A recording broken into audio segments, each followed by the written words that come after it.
Hello friends, BPSC TRE यानी कि बिहार शिक्षक भर्ती को लेकर कुछ इंपॉर्टेंट अपडेट्स हैं।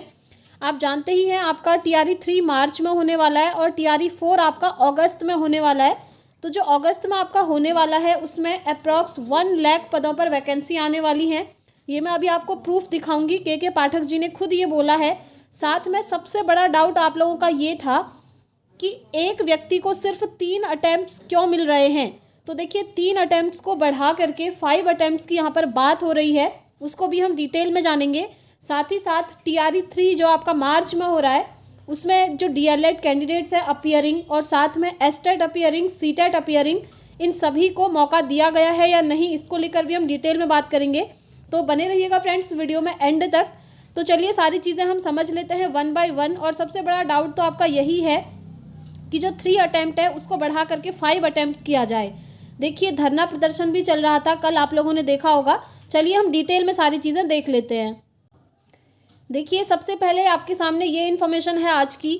मार्च में 70,000 और अगस्त में 1 लाख पदों की नियुक्ति। जी हाँ, जो आपका मार्च में है टीआरई 3 है और अगस्त में आपका टीआरई 4 है। देखिए चौथे चरण में होने वाली बहाली में डीएलएड अभ्यर्थियों को भी मौका। चौथे चरण में तो जो डीएलएड अपियरिंग स्टूडेंट्स हैं जिनका 2022-24 सेशन है उनको मौका मिलने वाला है चौथे चरण में अगस्त में। बट क्या उनको तीसरे चरण में भी मौका मिलेगा जो कि आपका मार्च में है, उसको लेकर भी हम बात करेंगे। चलिए पहले ये डिटेल हम एक बार देख लेते हैं। विभाग के अपर मुख्य सचिव, आप जानते ही हैं ये जो फोटो है के पाठक जी की है जो अपर मुख्य सचिव हैं और इनके ही अंडर सारी चीज़ें हैं और इनके ही दिशा निर्देश पर सारे काम हो रहे हैं, ये आप जानते ही हैं। ठीक है। और आज मॉर्निंग में ही मैंने एक वीडियो डाला था, आपको दिखाया था, वीडियो क्लिप थी जहाँ पर के पाठक जी ने खुद ये बोला कि जो अगस्त में वैकेंसी आएंगी वो 1 लाख के अप्रॉक्स आएंगी। ठीक है। तो देखिए अपर मुख्य सचिव के पाठक ने किशनगंज दौरे पर स्थानीय डाइट के स्टूडेंट्स को संबोधित करते हुए कहा कि मार्च में शिक्षक नियुक्ति का तीसरा चरण आयोजित होगा। इसके बाद विद्यालय अध्यापक की भर्ती का चौथा चरण अगस्त में होगा। ठीक है, ये आप देख सकते हैं प्रूफ। इसमें करीब 1 लाख रिक्तियां निकाली जाएंगी। चौथे चरण की बात हो रही है ये। इसमें डीएलएड अभ्यर्थियों को पूरा मौका मिलेगा, यानी कि जो चौथा चरण है अगस्त में उसमें डीएलएड अभ्यर्थी शामिल होंगे। साथ ही आगे देखिए उन्हें परेशान होने की ज़रूरत नहीं है। दरअसल यह जानकारी एक शुक्रवार को वायरल वीडियो के जरिए सामने आई है। वो वीडियो क्लिप मैंने आपको दिखाई भी थी। इधर तीसरे चरण के लिए रिक्तियों की सारी जानकारी शनिवार तक सभी जिलों से आने की संभावना है और जैसे ही ये सारी चीज़ें आ जाएंगी तो आप देखेंगे अभी तो सिर्फ 70,000 की बात हो रही है, इसमें कुछ पद और ऐड होंगे और हो सकता है कि तीसरे चरण में भी आपकी जो वैकेंसी है वो 1 लाख के अप्रॉक्स आए। उसके बाद देखिए इसके बाद इनको रोस्टर क्लियरेंस के लिए भेजा जाएगा। तीसरे चरण में करीब 70,000 शिक्षकों के लिए विज्ञापन आने की संभावना है। हालांकि सूत्रों का कहना है कि रिक्तियों की संख्या अधिक भी हो सकती है। जब सारे डिस्ट्रिक्ट में जितने भी स्कूल हैं वहाँ से पदों की संख्या मिल जाएगी तो सारा डेटा कलेक्ट करके ये लोग निकालेंगे कि कितनी रिक्तियां हैं और कितनी वैकेंसीज निकालनी हैं। तो ये पूरी पॉसिबिलिटीज़ है कि 70,000 से ऊपर तो आनी ही है। जानकारी के मुताबिक वायरल वीडियो किशनगंज डाइट का है जहां अपर मुख्य सचिव डीएलएड अभ्यर्थियों को संबोधित करते हुए कह रहे हैं। उन्होंने कहा कि आप लोग नियमित आइए, तभी आप लोग जब शिक्षक बनेंगे तो बच्चों को रोज़ आने के लिए कह पाएंगे, इसलिए मन लगाकर पढ़ें। देखिए ये बात इन्होंने बिल्कुल सही बोली है कि वैकेंसीज तो आ ही रही हैं, आपको मौका भी मिलेगा, बट आप मन लगाकर पढ़िए। इस दौरान उन्होंने डाइट का निरीक्षण भी किया, ट्रेनिंग ले रहे हाल में चुने गए नए शिक्षकों से बातचीत करी। इस तरह विभागीय अपर मुख्य सचिव पाठक ने इस भ्रमण के दौरान साफ कर दिया कि राज्य सरकार तीसरे और चौथे चरण की शिक्षक भर्ती के लिए एकदम तैयार है। आप जानते ही हैं इलेक्शन आपके सामने है और ये बोल रहे हैं तो ये खाली तो नहीं बोल रहे होंगे, वैकेंसीज आपकी आएंगी ही आएंगी फ्रेंड्स। मार्च में आएगा तीसरा चरण और अगस्त में आ जाएगा चौथा चरण। ठीक है। और ये देखिए ग्रामीण स्कूलों में पढ़ाने की आदत डालें शिक्षक। आप जानते ही हैं बिहार में जितने भी स्टूडेंट्स की पोस्टिंग वहाँ पर हुई है इस बार टीआरई 2 में, मैक्सिमम स्टूडेंट्स को गाँव के ही स्कूल मिले हैं क्योंकि आप जानते हैं वहाँ की शिक्षा व्यवस्था का क्या हाल है। ठीक है। ये देखिए यहाँ पर दिया भी है। शिक्षा विभाग के अपर मुख्य सचिव के पाठक ने शिक्षक प्रशिक्षुओं से कहा कि ग्रामीण क्षेत्र के स्कूलों में पढ़ाने की आदत आप डाल लें, क्योंकि देखिए इस बार काफ़ी सारे अभ्यर्थी ऐसे हैं जिनका सिलेक्शन हो गया था और जब उन्होंने स्कूल देखा जो उनको मिला था वो स्कूल देखकर उन्होंने अपना नियुक्ति पत्र त्याग दिया, क्योंकि जो स्कूल हैं आपको मोस्टली गांव के एरिया में ही मिलेंगे और अब वहाँ की कैसी कंडीशन है वो आपको जाकर ही पता चलेगा। ठीक है, आगे देखिए, शिक्षकों की ग्रामीण इलाकों में पोस्टिंग की जा रही है ताकि समाज के अंतिम पायदान पर खड़े बच्चों को भी बेहतर शिक्षा मिल सके। उन्होंने महिला प्रशिक्षुओं से स्कूटी सीखने पर जानकारी ली और सभी शिक्षकों का उत्साहवर्धन किया।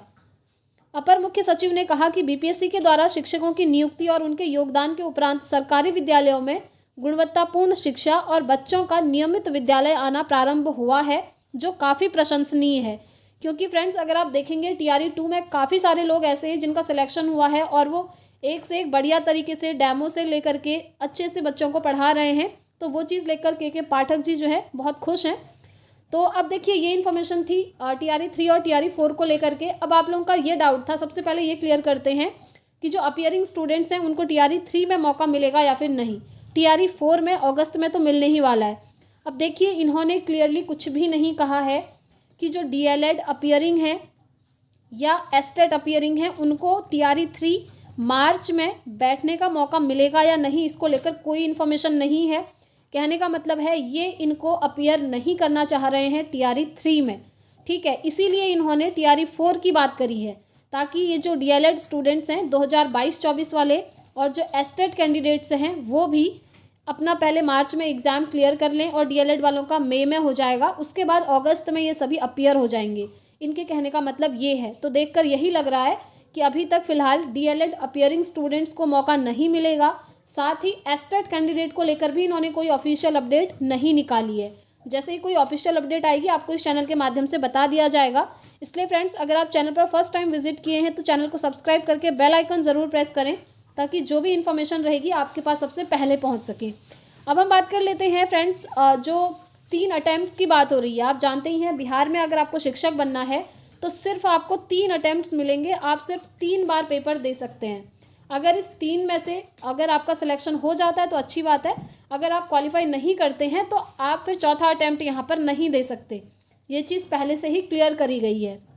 बट देखिए, ये कहीं से भी सही नहीं है। काफ़ी स्टूडेंट्स ने धरना प्रदर्शन भी किया था, क्योंकि अगर एक साल में ये 2 टीआरई निकाल रहे हैं तो आप खुद बताइए, हर बच्चा 3 बार सिर्फ एग्ज़ाम देगा एक साल, यानी कि 1.5 साल में उसके 3 अटैम्प्ट्स ख़त्म हो गए।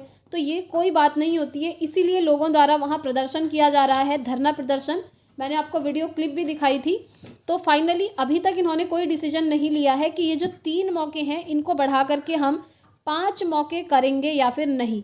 स्टूडेंट्स द्वारा जो मांग की जा रही है वो यही की जा रही है कि हर बच्चे को एटलीस्ट 5 अटैम्प्ट्स का मौका दिया जाए, वो कम से कम 5 बार पेपर दे पाए। ठीक है, और ये बिल्कुल सही भी है, क्योंकि 3 बार इन्होंने बोला है तो ज़रूरी नहीं है कि हर स्टूडेंट्स का 3 बार में ही हो जाएगा। और एक साल में अगर ये बीपीएससी टीआरई करवा रहे हैं तो स्टूडेंट्स को इन्होंने 5 बार तो एटलीस्ट मौका देना चाहिए, 5 अटैम्प्ट्स उनको मिलने चाहिए। ठीक है, कोई भी ऑफिशियल अपडेट आएगी तो आपको यहाँ से बता दिया जाएगा। बट हाँ, पॉसिबिलिटीज़ लग रही हैं कि ये चीज़ हो सकती है, 3 अटैम्प्ट्स को बढ़ा करके ये 5 अटैम्प्ट्स कर दें। ठीक है, जो भी ऑफिशियल न्यूज़ आएगी आपको मिल जाएगी। देखिए, अब आप में से काफ़ी सारे स्टूडेंट्स इस चीज़ को लेकर भी कंफ्यूज रहते हैं कि ये जो अटैम्प्ट्स हैं हमारे कैसे काउंट होंगे। देखिए, अगर आपने 6 to 8 में भी एग्ज़ाम दिया है, 9, 10th में भी एग्ज़ाम दिया है, 11, 12th में भी एग्ज़ाम दे दिया, ठीक है, सभी में एक एक बार एग्ज़ाम दे दिया, तो क्या ये आपके 3 अटैम्प्ट्स हो गए? जी नहीं, आपके 3 अटैम्प्ट्स तब होंगे जब आप एक ही क्लास में 3 बार एग्ज़ाम दे चुके हों। ठीक है, 6 to 8 में 3 अटैम्प्ट्स आपके तब होंगे जब आप 3 बार एग्ज़ाम देंगे। ऐसे ही 9, 10th में आपके 3 अटैम्प्ट्स तब होंगे जब आप 9, 10th के लिए 3 बार एग्ज़ाम दे चुके होंगे। एंड सेम 11, 12th के लिए भी यही है। ये देखिए, नेक्स्ट इन्फॉर्मेशन है आपके लिए। कुछ स्टूडेंट्स ऐसे हैं जिनका नियुक्ति पत्र रद्द कर दिया गया है। उसके पीछे का रीज़न इन्होंने यहाँ पर दिया है, आप लोग देख लीजिए। आप लोग इन गलतियों से बचें, अदरवाइज़ आपका भी नियुक्ति पत्र रद्द हो सकता है, आपका डॉक्यूमेंट वेरिफिकेशन होने के बाद भी। यहाँ पर देखिए, पहले चरण के नवनियुक्त 60 अभ्यर्थी यानी कि 60 अभ्यर्थी ऐसे हैं जिनका उन्होंने पास भी कर लिया था बीपीएससी टीआरई, उसके बाद उनका काउंसलिंग भी हो गया था। बट जब नियुक्ति पत्र देने की बात आई तो उनको नियुक्ति पत्र नहीं दिया गया है। उसके पीछे का रीज़न आप यहाँ पर देख सकते हैं, मैं आपको शॉर्ट में बता देती हूँ। देखिए, 60 अभ्यर्थियों के सर्टिफिकेट में इस तरह की है गड़बड़ी। उनके सर्टिफिकेट में कुछ गड़बड़ी है, आप ध्यान से सुनिए क्या है। सबसे पहली है, डीएलएड 2 वर्षीय की जगह एनसीटीई 1 प्रारंभिक शिक्षा का सर्टिफिकेट लगा दिया। ठीक है, नेक्स्ट देखिए, बीएड की जगह पर डीएलएड का सर्टिफिकेट लगा दिया। तो आप लोग बिल्कुल भी इस भ्रम में मत रहिएगा कि आप गलत सर्टिफिकेट वहाँ पर देंगे और आपकी ज्वाइनिंग हो जाएगी, ऐसा बिल्कुल नहीं होगा, ठीक है। तो देखिए कुछ स्टूडेंट्स इतने महान हैं कि उन्होंने बीएड नहीं किया है, डीएलएड की डिग्री अपनी लगा दी है वहाँ। नेक्स्ट देख सकते हैं, सीटेट 6 to 8 में उत्तीर्ण है और बीपीएससी का रिजल्ट 1 to 5 में निकला है। अब आप एक बात बताइए, 1 to 5 में उनका रिजल्ट निकला है तो उनका सीटेट पेपर 1 क्वालिफाई होना चाहिए, बट उनका 6 to 8 यानी कि पेपर 2 क्वालिफाई है और उनका 1 to 5 में सिलेक्शन हो गया। ये तो होना ही नहीं था, क्योंकि 1 to 5 में अगर सिलेक्शन लेना है तो सीटेट पेपर 1 आपको क्वालिफाई करना पड़ेगा, ठीक है। नेक्स्ट यहाँ पर देख लीजिए, 11th-12th में भी रिजल्ट निकला है जबकि एस्टेट पास ही नहीं है।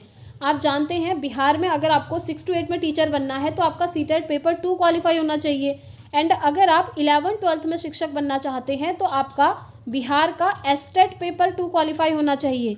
और यहाँ पर कुछ अभ्यर्थी इतने महान हैं कि उनका एस्टेट पास ही नहीं है और 11th-12th के लिए उन्होंने अप्लाई करा और रिजल्ट भी उनका निकल गया और नियुक्ति पत्र उनका अब रद्द हो चुका है, ठीक है। और नेक्स्ट देखिए, एस्टेट नहीं है, सीटेट मिडिल का लगा करके 9th-10th में रिजल्ट निकाल दिया गया। अब देखिए आप ये भी ध्यान रखिए, अगर आप बिहार में 9th-10th में टीचर बनना चाहते हैं तो आपके पास बिहार का एस्टेट पेपर 1 क्वालिफाई होना चाहिए, बट यहाँ पर कुछ कैंडिडेट्स ने क्या किया, अपना सीटेट पेपर 2 लगा करके 9th-10th में दे दिया, ठीक है। तो इसलिए अब इन सभी का आप देख सकते हैं नियुक्ति पत्र रद्द कर दिया गया है, जो कि बिल्कुल होना ही था क्योंकि ये वैलिड ही नहीं है, ठीक है। यही सारी इन्फॉर्मेशन यहाँ पर दी है। देखिए डीईओ ने माध्यमिक शिक्षा निदेशक से मांगा था मार्गदर्शन, निदेशक का निर्देश, डीईओ बनाए गए हैं सक्षम अधिकारी। यहाँ पर ये सारी डिटेल इसी को लेकर दी हुई हैं, तो आप इन चीज़ों से बचिएगा। एंड अगर आप किसी अदर स्टेट से बिलोंग करते हैं तो आपके सीटेट में 90 मार्क्स होने ही चाहिए फ्रेंड्स, चाहे आप मेल कैंडिडेट हो चाहे फीमेल कैंडिडेट हो, अगर आप बिहार में 6 to 8 के लिए अप्लाई करना चाहते हैं तो, क्योंकि कुछ अदर स्टेट की जो फीमेल हैं उनका भी नियुक्ति पत्र रद्द हुआ है जिनके 90 से कम मार्क्स हैं सीटेट में, ठीक है। तो यही इन्फॉर्मेशन थी आज के लिए। वीडियो पसंद आई हो तो लाइक एंड शेयर ज़रूर कीजिएगा। अपने ओपिनियन आप कमेंट बॉक्स में शेयर कर सकते हैं, एंड अगर आपकी कोई भी क्वेरी है तो आप पूछ सकते हैं कमेंट बॉक्स में, मैं पूरी कोशिश करूँगी आप सभी को रिस्पॉन्स करने की। मिलते हैं फ्रेंड्स नेक्स्ट वीडियो में। Thanks for watching.